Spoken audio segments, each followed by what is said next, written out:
सर्व बांधवांना सर्वप्रथम क्रांतिकारी जय भीम, जय लहूजी, जय शिवराय. गर्दी कमी आहे, समजू शकतो. पावसाचे दिवस आहे, वातावरण खराब आहे.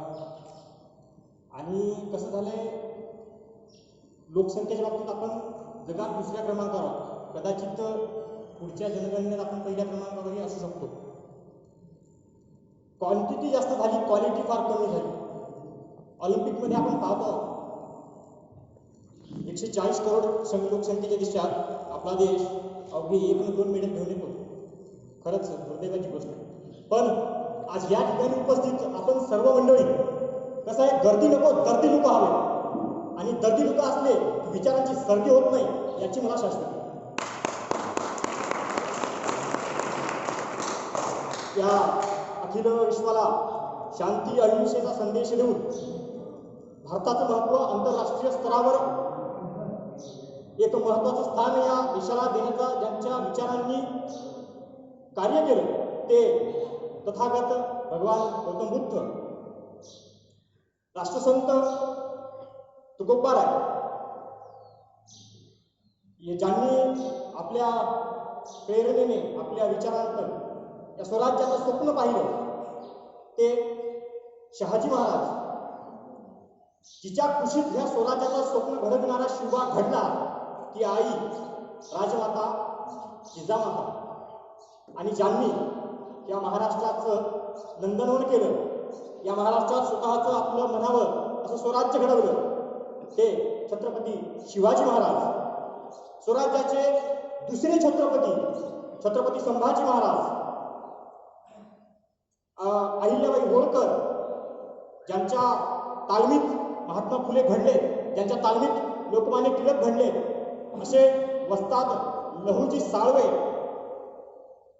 आणि ज्यांच्यामुळं इथल्या स्त्रियांना सुवर्ण दिवस आले, ज्यांच्यामुळं स्त्री शिक्षणाची दारं खुली झाली, ते राष्ट्रपिता महात्मा ज्योतिराव फुले, जिनं स्वतःहून क्रांती घडवली, जी स्वतः नव्यासोबत पावलाला पाऊल टाकून घराच्या बाहेर पडली, आणि तिनं या स्त्री शिक्षणाची धुरा आपल्या हातात घेतली, आणि नंतर या देशात एक नवी क्रांती घडवून आणली, जी इथल्या धर्माला मान्य होती, जी इथल्या शास्त्रांना मान्य होती, जी इथल्या वेदांना मान्य होती, त्या सगळ्या शास्त्रांचा इतिहास पालटला, आणि या देशात स्त्री शिक्षण सुरू झालं. त्या स्त्री शिक्षणाची सुरुवात करणाऱ्या आद्य शिक्षिका, या देशातील प्रथम मुख्याध्यापिका सावित्रीबाई फुले. त्याचसोबत या देशात 18 पगड जातींना, शोषितांना, वंचितांना रिझर्वेशन चालू केलं, आरक्षण सुरू करून आरक्षणाची संजीवनी त्यांच्यावर सुरू पडली, आणि त्यांना मुख्य प्रवाहात आणण्यासाठी ज्यांनी प्रयत्न केले, ते राजर्षी छत्रपती शाहू महाराज, ज्यांनी त्या सर्वांचे विचार आपल्या घटनेमध्ये लिहून एका सुवर्ण भारताचं स्वप्न या देशाला दिलं, या नागरिकांना दिलं, आणि एक सर्वोत्तम असं संविधान घडवून एक सर्वोत्तम असा देश या ठिकाणी निर्माण व्हावा, यासाठी या देशाचं संविधान लिहिलं, ते विश्वरत्न डॉक्टर बाबासाहेब आंबेडकर. त्यांच्या पावलाला पाऊल देऊन त्यांच्या संघर्षात साथ देणारी माता रमाई, वैराग्यमूर्ती गाडगेबाबा, राष्ट्रसंत तुकडोजी महाराज, आणि ज्यांची जयंती आज आपण या ठिकाणी एवढ्या थाटामाटात साजरी करत आहोत, ते लोकशाही, आद्य शिवशाही, साहित्यरत्न अण्णाभाऊ साठे. आजच्या या कार्यक्रमाला उपस्थित सर्व मान्यवर, कार्यक्रमाच्या अध्यक्ष माननीय नगराध्यक्षा शीतलताई, आणि उपस्थित आपण सर्वजण, मी बाहेरून आलो त्यामुळं आपण सर्वांची नाव मला कदाचित माहीत नाही, त्यामुळं सर्वांचे नाव घेऊन मी इथे शक्य होणार नाही. पण या ठिकाणी उपस्थित सर्वच बंधू भगिनी आणि सर्व पक्षांचे कार्यकर्ते आणि सर्व मेंबर्स, आपणा सर्वांचं खरं म्हणजे धन्यवाद द्यायला हवा. तर ते म्हणजे लहूजी क्रांती सेनेच्या या माझ्या मित्रांना, या अशा वातावरणात त्यांनी हा कार्यक्रम घडून आणला. आणि कसं झालं, एकदा काय झालं, रस्त्यावर डोंगराचा खेळ चालू होता. आता डोंगराचा खेळ चालू होता, डोंगर एकदा ढोलक वाजवतोय, त्याचा पोरग एक 20 फुटाची भिंत सरळ चढतोय. आता हे भिंत जो सरळ चढताना एका चोरानं पाहिलं आणि चोराच्या लक्षात आलं की हा आपल्या कामाचा. चोर लगेच जाऊन तो डोंगराला जाऊन भेटतो आणि त्याला म्हणतो, कारण बाबा दिवसभर डोंगरात जातोस, तुझं पोरगी इतकी कसरत करते, तुला दिवसाला पैसे तरी किती मिळतात, मोबदला किती मिळतो? तर डोंबारी सांगतो, मिळत असतील कदाचित 50-60 रुपये येतं. अशा पद्धतीचं त्याचं ते उत्तर. त्यावर तो चोर त्याला म्हणतो की मी तुझ्या पोराला 500 रुपये देतो आणि एका रात्री माझ्यासोबत पाठव. तुझ्या पोराला मी 500 रुपये देईन, त्याला तू माझ्यासोबत फक्त एका रात्रीसाठी पाठव. तो डोंबारी म्हणतो काय हरकत नाही, एका रात्रीचे 500 रुपये भेटत असतील तर घेऊन त्याला काय हरकत नाही. आणि डोंबारी त्याच्या पोराला त्या चोरासोबत पाठवून देतो.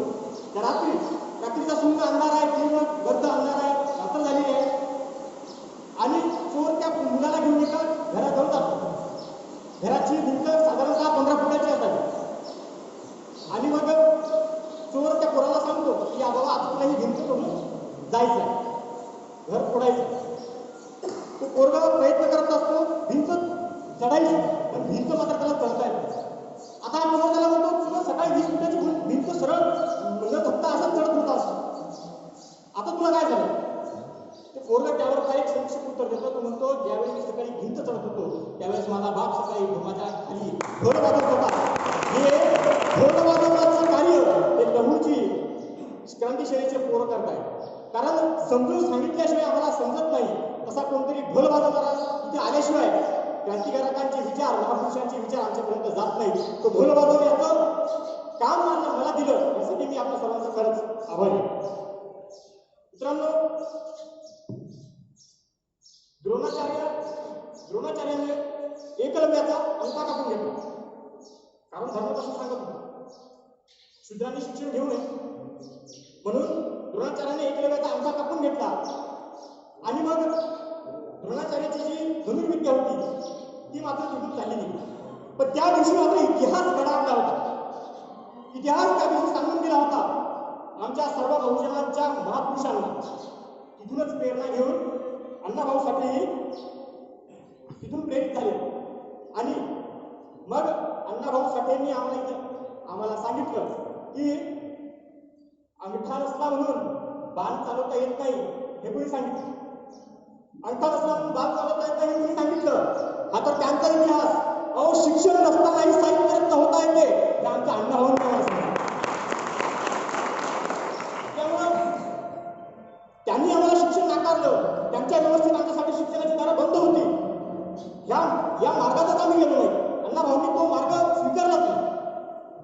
अण्णाभाऊंनी त्या मार्गाला गलाटणी दिली आणि स्वतःचा मार्ग तयार केला. स्वतः शिक्षणापासून स्वतः फक्त 1.5 दिवस शाळेत गेले अण्णाभाऊ असं म्हटलं होतं.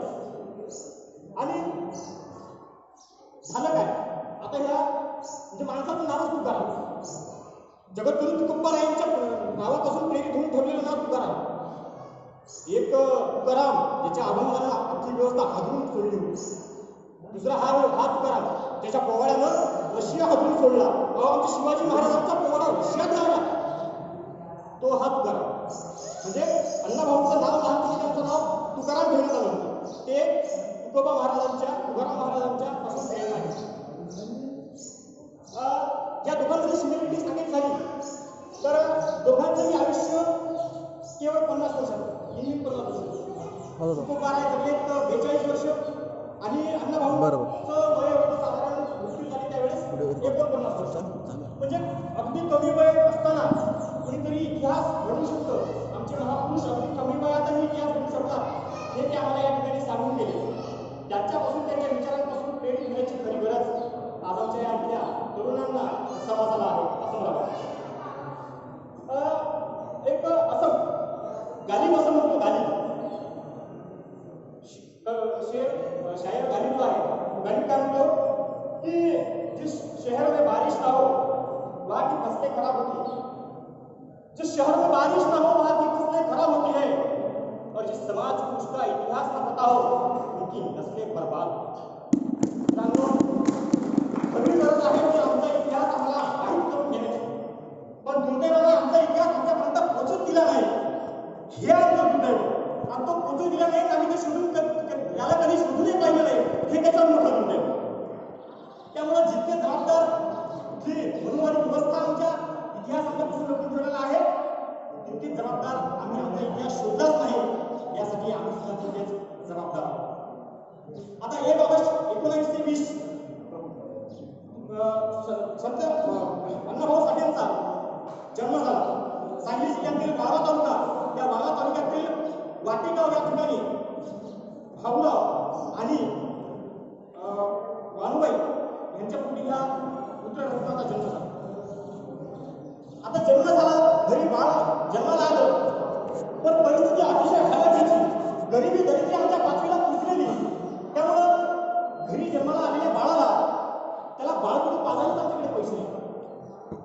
अशा वेळी अण्णाभाऊंचे वडील हताश निराश घराबाहेर बसले. घरी बाळ जन्माला आलेला आहे, त्याला बाळगुटी पाजायला पैसे नाही, घरात अन्न नाही, धान्य नाही. अशा वेळी करायचं काय? म्हणून भाऊराव अण्णाभाऊंचे वडील घराबाहेर येऊन थांबलेले आहे आणि अचानक घोड्याच्या टापांचा आवाज यायला. घोड्याच्या टापांचा आवाज येतो असं त्यांना वाटतं की यावेळी कोण आला असा घोड्यावरून. आणि घोड्यावरून त्यावेळेस येतात फकीरा नावाची कादंबरी या माणसाने लिहिली. महाराष्ट्र सरकारचा सर्वोच्च पुरस्कार त्या कादंबरीला मिळाला. ते फकीरा कोण होते? ते फकीरा म्हणजे अण्णाभाऊंचे मा. या फकीरांची त्यावेळी एंट्री झाली आणि फकीरा बाहेर आवाज देतात, भाऊराव आहे का कोणी घरात? आणि तशा भाऊराव बघतात की नेमकं कोण आलं. त्यावेळी त्याची भेट होते आणि ते बोलायला लागतात. अशा वेळी फकीरा विचारतात की माझी बहीण कुठे आहे? माझी बहीण दिसत नाही. आणि भाऊराव त्यांना आनंदाची बातमी सांगतात, फकीरा अरे वासा झालाय तुझा वारसा घराचा आहे, आता बाळंत झाली तुझी बहीण. मग बाळंत झाली पण बाळाला बाळंतीची पाजायला पैसे नाही. आणि फकीरा उत्तर देतो, अरे काळजी कसा करतोस का? हे काय बॅगेत हात टाकतो आणि इंग्रजांचा लुटलेला खजिना मुठभर काढून त्याच्या हातावर ठेवतो. अरे काळजी कशाला करतोय का? काय क्रांतीचा पैसा आणलाय, क्रांतीच्या पैशाने याला खोबी घाल, हा क्रांतिकारी होईल. आणि हाच अण्णाभाऊ नंतर या देशातला सर्वोत्तम क्रांतिकारी झाला. हे मला जेव्हा आमच्या गर्भापासून भेटायचे होतात तेव्हा अण्णाभाऊ घडतात, तेव्हा आंबेडकर घडतात. असंच कुणी काही घडत नसतं. फकीराचा एक मोठा पाठिंबा त्यांच्या पाठिंबा होता आणि म्हणून अण्णाभाऊ या ठिकाणी घडले. झालंय 15-20 मिनिटात. आता पूर्ण मोठं व्हायला लागलं, थोडे दिवस चालले गेले, दिवस पालटले. मग अण्णाभाऊला शाळेत टाकायचं. आता अण्णाभाऊ शाळेत जाऊ लागले. पहिल्या दिवशी अण्णाभाऊ शाळेत गेले, वर्गात बसले आणि जोशी नावाचे मास्तर होते. आता जोशी मास्तरांनी त्यांना अण्णाभाऊ पहिले आधीच उशिरा गेले, त्यामुळे आधीच आकाशवाणी झालेला माहिती नाही. ज्योतिरावांना काही कळलं नाही, घरी येऊन रडायला लागले, जाणार नाही म्हणून. तरी दुसऱ्या दिवशी बाप्पाने मारलं म्हणून अण्णाभाऊ शाळेच्या वर्गात जाऊन बसले. आता हे 3 दिवसाचं काय केमिस्ट्री आहे बघा. पहिला दिवस फुकट गेला, काही समजलं नाही, काहीच शिकलो नाही. दुसऱ्या दिवशी शाळेत गेले. आता दुसऱ्या दिवशी परत जोशी सर आले. जोशी सर म्हणाले कालचा होमवर्क दाखवा, कालचा गृहपाठ दाखवा. पण गृहपाठ काही समजलंच नव्हतं तर काय माती ढेकलं गृहपाठ करायला. गृहपाठच नव्हता आणि म्हणून गृहपाठ केला नाही म्हणून जोशी सरांनी काय केलं, छडी होती. आता छडी घेऊन जोशी सर आमची जातील आणि अण्णाभाऊंना असे मारतील तर ती हातातली छडी अण्णाभाऊंना स्पर्श करेल आणि त्या स्पर्शाचा विटा जोशी मास्तरांना होईल. म्हणून जोशी मास्तरांना काय केलं, छडी घेऊन फेकून मारली. ह्याचा तिटकारा, ह्याची उद्रेक, ह्याचा विद्रोह यांच्या अण्णाभाऊंच्या मनात इतका बसला की अण्णाभाऊ तिथून लगेच घराबाहेर गेले, शाळेच्या बाहेर गेले आणि कंपाऊंडच्या बाहेर जाऊन थांबले. गेले का म्हणजे शाळा सुटोस्तर ते थांबले आणि शाळा सुटल्यानंतर 2002 दगड घेतले आणि 2 दगड घेतल्यानंतर जोशी मास्तर जसा बाहेर येतो, एका मागून 1-2 दगड अण्णाभाऊंनी त्या जोशी मास्तरांवर भिरकावून मारले. ते दगड मास्तरावर भिरकावले होते, ते दगड यांच्या व्यवस्थेवर भिरकावले होते. आणि इथून खराब विरोध 1.5 दिवसाची शाळा संपली आणि तुमच्या व्यवस्थेच्या शाळेत शिकण्याची आमची लायकीच नाही. आमची विद्वत्ता आम्ही स्वतः घडवणार, आम्ही स्वतः या जगात दाखवून देणार अशी एक प्रतिज्ञा केली अण्णाभाऊ साहेबांनी. आणि खरंच तो दिवस जास्त दूर नव्हता. अवघ 6 वर्षाचं वय असेल पहिल्यावर त्यावर गेले.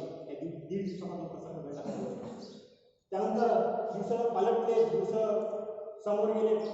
अण्णाभाऊ आणि त्यांचे वडील, आई वडील गावात एकतर वर्णव्यवस्थेचा मारा, त्यामुळं गावातलं जीवन हालाकीचं तिथे सगळं तिची जी काही परिस्थिती त्यांना सहन होत नव्हती.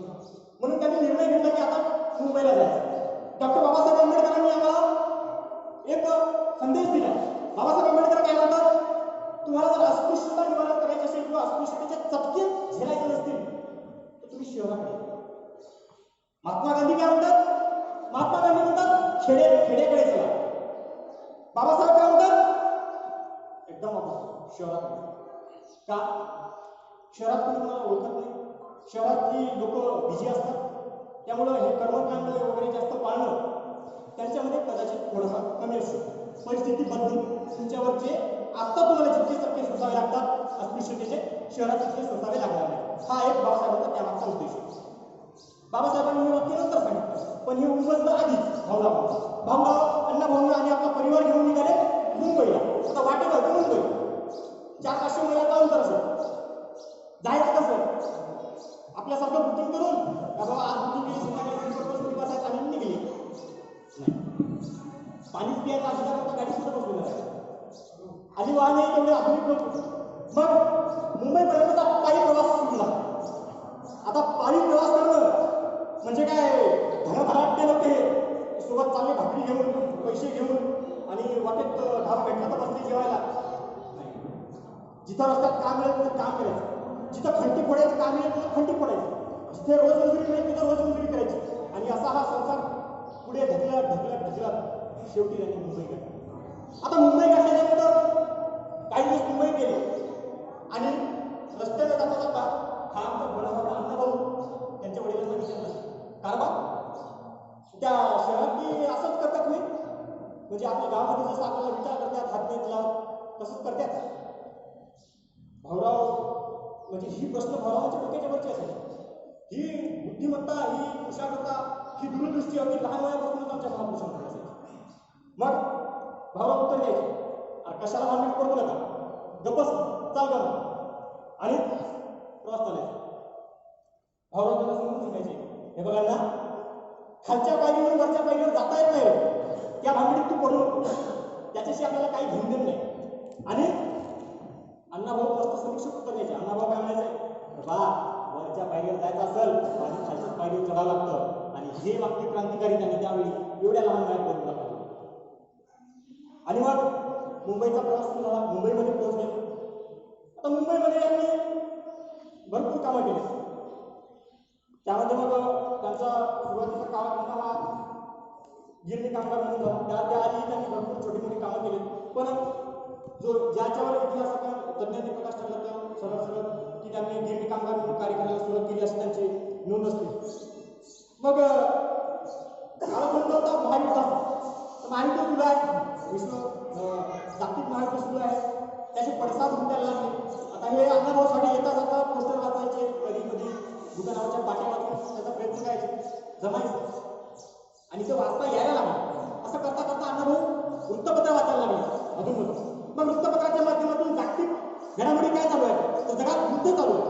आता युद्ध चालू आहे, मग जगात युद्ध चालू आहे, फक्त वृत्तपत्राच्या माध्यमातून हा माणूस प्रेरित झाला. स्टॅलिन अण्णाभाऊ साठे कम्युनिस्ट चळवळीत आहेत होते असं म्हणतात, पण अण्णाभाऊंवर कम्युनिस्टांची पकड, त्यांची प्रेरणा त्यांना कुठून मिळाली, तर ती या इथून स्टॅलिन पासून ते फार प्रेरित झाले. मग गुण होता, लिहू वाटायचं, लिहायला वाटायचं आणि लिहायला जमायचं.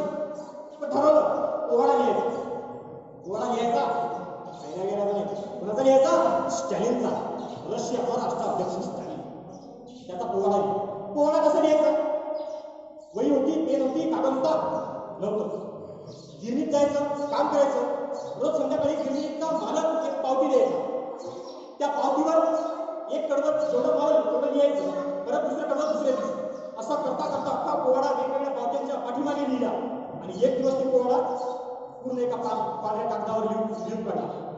बघता बघता काही दिवसात हा पोवाडा रशियाच्या राष्ट्राध्यक्षापर्यंत पोहोचला आणि रशियाहून बोलावला. म्हणजे ज्या समाजाच्या व्यक्तीला ज्याला मातंग म्हणून हिरवलं गेलं, त्या मातंगाचा इतिहास मला सांगतो एका वाक्यात. मातंग या शब्दाचा थोडा विग्रह केला. मातंग या शब्दात थोडा विग्रह केला, त्याचा महाआतंक असा त्याचा विग्रह होता. जसं काही इतिहास तज्ञांनी महाराष्ट्राचं नाव महाराष्ट्र असा त्याचा विग्रह करून सांगितलेला आहे. त्याच्यामध्ये भरपूर संशोधनही झालं पुढे आणि त्याच्या पुराव्यानंतर ते असे म्हणतात की हे महाराष्ट्र, त्याच्यानंतर हे महाराष्ट्र असं झालं. तसं मातंग या शब्दाचा विग्रह केला तर महाआतंक असं. म्हणजे मुघल शासनाला घाबरायचे, यहुदी साळवे आणि बहिर्जी नाईक आमचे महाराजांच्या सैन्यात मावळे त्यावेळी मुघल यांना घाबायचे. कोण आता महाआतंक आहे, कोण आहे मावळेमध्ये कोण येतो, महार माग कामार इथल्या आखापकड जाती आणि काही म्हणजे पर्टिक्युलर जागेवर मागांच्या वर शकतो. त्या ठिकाणी मुघलांचा पाय नाही पडला, कारण माग त्यांना घरोकी पळ करायचे आणि असे करायचे की मुघल जेव्हा पळायचे तेव्हा म्हणायचे अरे कोण आहे, तो तर ते म्हणायचे महाआतंक आहे आणि ते होते मातंक आहे. त्यामुळं हे मातंग म्हणून त्यांना हिनवलं गेलं. ज्या माणसाला मुंबईपर्यंतचा प्रवास करण्यासाठी वाहन नव्हतं, गाडी नव्हती, त्याला पायी प्रवास केला, तो माणूस विमानात बसून रशियाला गेला. आता लिखाण इतकं विपुल की ज्यांच्या नावानं मराठी दिन साजरा केला जातो त्यांच्या नाही इतके लिखाण. पण दुर्दैव आमचा महापुरुष आम्ही लोकांपर्यंत घेऊनच गेलो नाही किंवा आम्हाला तशी संधी दिली नाही. संधी भेटली तर तिचं सोनच असं होते याचं उत्तम उदाहरण म्हणजे अनाभाऊ. शाळेत गेलो नाही पण लिहिण्याची संधी भेटली आणि लिहिण्याची संधी भेटली तर तिचं सोनं केलं आणि तो सोनं करणारा व्यक्ती म्हणजे लिखाण इतकं विपुल की ज्यांच्या नावाला महाराष्ट्र दिन साजरा होतो, महाराष्ट्र भाषा दिन साजरा होतो, त्यांच्या नावे इतकं लिखाण नाही. स्वतः तेच लेखक म्हणतात की मी अण्णाभाऊंची जर स्वतः संकेत केलं तर कधी कधी वाटतं तुम्ही स्वतः पृथ्वीमध्ये भूत होऊन जावं, पृथ्वीमध्ये त्याच्या पोटात घ्यावं. गेले असते बिचारे बरं झालं असतं. असो हा भाग वेगळा. लिहिलं लिखाण काय होतं, कादंबऱ्या, लावण्या, लोकनाट्य, प्रवास वर्णन, कथा संग्रह, कविता, लिखाणाचं असं एकही क्षेत्र नाही की जे अण्णाभाऊंनी पिंजून काढले. प्रत्येक क्षेत्रात अण्णाभाऊचा हात लिखाणात तुम्ही धरलाच नाही. शिक्षण किती हो, 1.5 दिवसात. अहो ज्यांच्या घरी सरस्वती पाणी भरायची असं म्हणतात त्यांना इतकं जमलं नाही. पण ज्यांना शिक्षणाचा अधिकारच नव्हता त्या अण्णाभाऊंनी लिखाणातलं प्रत्येक क्षेत्र पुंजून काढलं आणि प्रत्येक क्षेत्राचं लिखाण विपुल केलं. इतकं विपुल की तुम्हाला आम्हाला वाचायला कमी पडेल आणि वाचता वाचता एखाद्या वेळी आम्हाला त्यांची विद्वत्ता किती होती ती समजणार नाही. इतकं गाढा अभ्यास आणि इतकं प्रगल्भ लेखन त्यांचं, इतकी विद्वत्ता त्यांच्या लेखनात. आता अण्णाभाऊंनी लिखाण केलं याचा अर्थ प्रत्येक गोष्टीला काहीतरी स्ट्रॅटेजी असते, एक चतुर्सूत्री असते. आमच्या संविधानाला एक चतुर्सूत्री आहे, न्याय, समता, बंधुता, स्वातंत्र्य. चतुर्सूत्रीवर आमचं संविधान चालतं. अण्णाभाऊच्या लिखाणाला ती चतुर्सूत्री होती. त्यांच्या चतुर्सूत्रीत पहिल्या नंबरला काय होतं, अण्णाभाऊच्या लिखाणात आम्हाला काय झालं, अण्णाभाऊच्या लिखाणात काय झालं आम्हाला चतुर्सूत्रीपैकी पहिला स्वाभिमान. मेलं तरी 72 स्वाभिमानचा विकणार. दुसरं शील. आता शील म्हणजे आमचं चरित्र आणि किती चरित्र संपन्न. आता शील म्हणजे फक्त एकच नसतं, देहाचंच नसतं. शील विविध ठिकाणचं असतं. शील राजकीय शील असतं, आर्थिक शील असतं, तुमचं समाजात वावरता तुम्ही कशा त्या पद्धतीचं शील असतं. ते शील जोपासण्याचं काम अण्णाभाऊंनी त्यांच्या या लिखाणात केलं. तिसरं स्वातंत्र्य. 5000 वर्षापासून तुमच्या गुलामगिरीत जगणारा हा समाज जोपर्यंत स्वतः मानसिक स्वतंत्र होत नाही, तुमच्या गुलामगिरीच्या झगडातून स्वतंत्र होत नाही, तोपर्यंत त्याचे सुरेख दिवस होणार नाही. आणि म्हणून त्याच्या स्वातंत्र्यासाठी धडपड करणारं लेखन अण्णाभाऊंनी लिहिलं.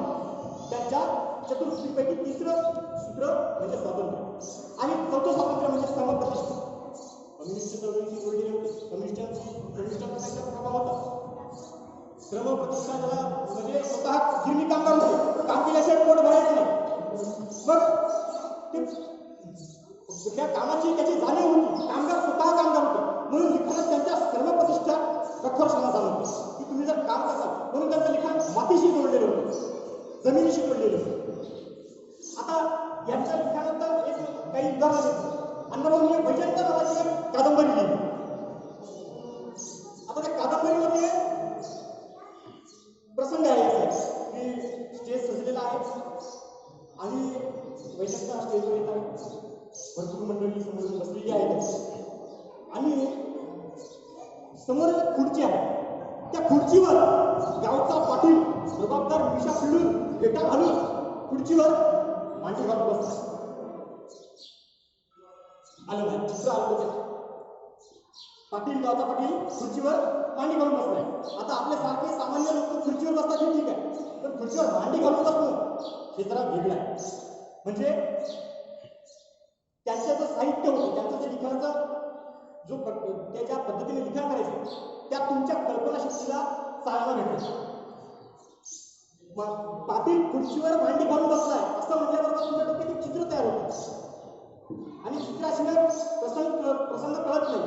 हे पहिल्या वर्गातल्या लेखकाच्या पुस्तकात चित्र असतात बाजूला, ते 10वीत गेले की त्याचे चित्र काय होतं बरोबर.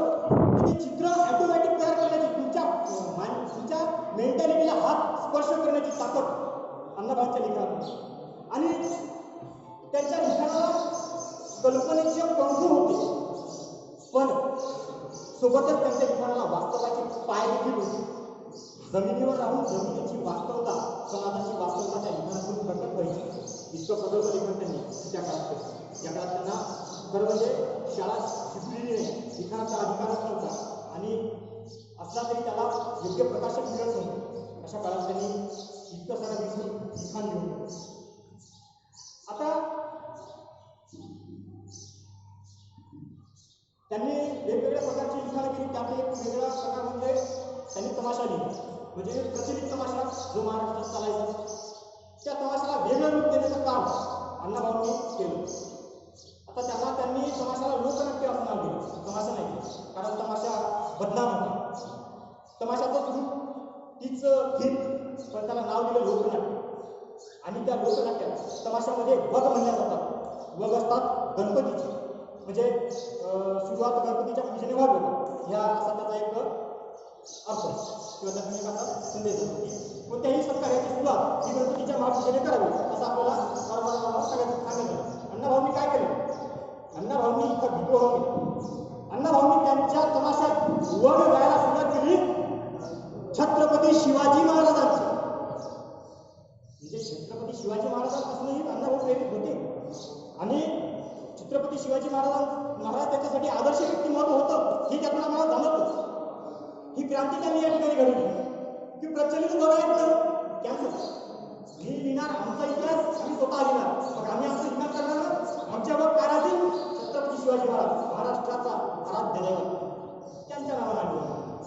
ही त्या ठिकाणी एक नवी क्रांती केली. आता त्याच्या तमाशात एक पात्र असायचं धोंडी नावाचं. एक धोंडी नावाचं पात्र स्वाभिमान बघा कसा दाखवतात. एक उदाहरण म्हणून सांगतो की आपण जी चतुर्सूत्री पाहिली त्याच्यामध्ये स्वाभिमान एक आपण पाहिलं. आता धोंडी नावाचं एक पात्र आहे. त्या धोंडीला त्याचा मालक म्हणतो काय धोंड्या तू ते काम केलं नाहीस. तेव्हा धोंडी काय उत्तर देतो, मला धोंड्या नाही धोंडीबा आहे मी. म्हणजे मला जातीवाचक शिवाय विनवणी करणाऱ्या समाजाला तुम्ही उत्तर देऊ शकत नाही, इतकी तुमची लायकी नव्हती. पण तमाशामध्ये तुम्हाला त्याला फक्त धोंड्या म्हणलं, धोंडिया नाही धोंडी वा प्रसारपणे सांगणारा धोंडीवा अण्णाभाऊंनी त्यांच्या लिखाणात घडवला.